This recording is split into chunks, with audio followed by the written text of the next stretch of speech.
ये नाटक एक काल्पनिक कथा पर आधारित है। इसमें प्रयुक्त सभी पात्र, घटनाएं और संवाद केवल कहानी की कल्पना है। किसी भी जीवित अमृत व्यक्ति, स्थान, घटना अथवा समुदाय से इसका कोई वास्तविक संबंध नहीं है। इस नाटक का उद्देश्य केवल नैतिक शिक्षा देना और मनोरंजन करना है। किसी की भावनाओं को आहत करना नहीं। नाटक के निर्माण के दौरान किसी भी जीव जंतु को कोई हानि नहीं पहुंचाई गई है।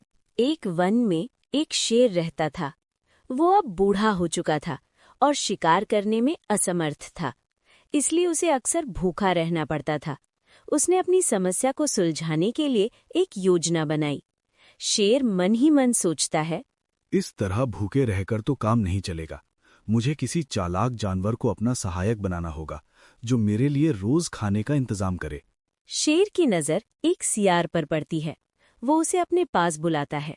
ओ सियार, मैं तुम्हारी बुद्धिमानी से बहुत खुश हूँ। मैं तुम्हें अपना मंत्री बनाना चाहता हूँ। क्या तुम मेरा मंत्री बनना स्वीकार करोगे?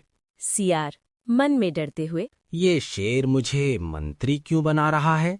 जरूर कोई चाल है, पर अगर मना किया तो ये गुस्सा हो जाएगा। इसे तो अपनी बुद्धि से ही हराना होगा। सियार विनम्रता से, महाराज, आप वन के राजा हैं। आपकी सेवा करना और आपका मंत्री बनना तो मेरे लिए गौरव की बात है। शेर, ठीक है मंत्री जी, तुम्हारा पहला काम ये है कि तुम रोज मेरे भोजन का प्रबंध करो। जाओ, कहीं से ढूंढकर शिकार ले आओ। सियार भोजन की तलाश में निकलता है और उसे एक मोटा ताजा गधा चढ़ता हुआ दिखाई देता है। सियार मन में, वाह, ये गधा तो बहुत मूर्ख लगता है। इसे ही शेर के पास ले चलता हूँ। सियार गधे के पास जाता है। सियार, नमस्ते गधे भाई, मैं शेर का दूत हूँ। तुम्हारे लिए एक बहुत बड़ी खुशखबरी लाया हूँ। वनराज शेर तुम्हें अपना महामंत्री बनाना चाहते हैं। मेरे साथ चलो और राज करो। गधा हैरानी से, क्या वन के राजा मुझे महामंत्री बनाएंगे? भाई, मैं तो एक साधारण गधा हूँ। अपनी मूर्खता के लिए जाना जाता हूँ। मैं महामंत्री कैसे बन सकता हूँ? सियार, अरे गधे जी, आप खुद को कम मत समझिए। राजा ने आपकी बुद्धिमानी की बहुत तारीफ सुनी है। ऐसा मौका बार बार नहीं मिलता। चलिए, सुख भोगिए। अपनी झूठी तारीफ सुनकर मूर्ख गधा फूल गया और सियार के साथ शेर की गुफा की ओर चल पड़ा। गधे को देखकर शेर के मुंह में पानी आ गया। वो खुद को रोक नहीं पाया और शिकार करने के लिए गधे की तरफ दौड़ पड़ा। ये देखकर गधा डर गया।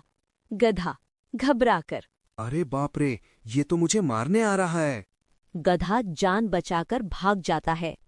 शेर गुस्से में, मंत्री जी, शिकार तो हाथ से निकल गया। जाओ, उसे किसी तरह वापस लाओ। सियार झुंझुलाते हुए, महाराज, आपने सारी योजना चौपट कर दी। आपको अपनी जगह बैठे रहना चाहिए था। खैर, मैं उसे दोबारा लाने की कोशिश करता हूँ, लेकिन इस बार जल्दबाजी मत कीजिएगा। सियार फिर से गधे के पास पहुंचा। सियार, गधे जी, आप वहां से भाग क्यों आए? गधा, भाई सियार, मैं भागता नहीं तो क्या करता? शेर तो मुझे मारकर खा जाना चाहता था। सियार, बिल्कुल झूठ। अरे महाराज तो आपका स्वागत करने के लिए आगे बढ़े थे। सोचो, अगर शेर तुम्हें मारना चाहता तो क्या तुम भागकर बच पाते? वो तो प्यार जता रहे थे। मूर्ख गधा फिर से सियाल की बातों में आ गया और अपनी मौत की तरफ दोबारा चल पड़ा। इस बार शेर अपनी जगह शांत बैठा रहा। सियार, गधे जी, जाइए महाराज के पास और उन्हें प्रणाम करके कहिए कि आप महामंत्री बनने को तैयार हैं। जैसे ही गधा पास गया, शेर ने झपट्टा मारा और उसे मार डाला। सियार, महाराज, भोजन तैयार है, लेकिन आप राजा हैं।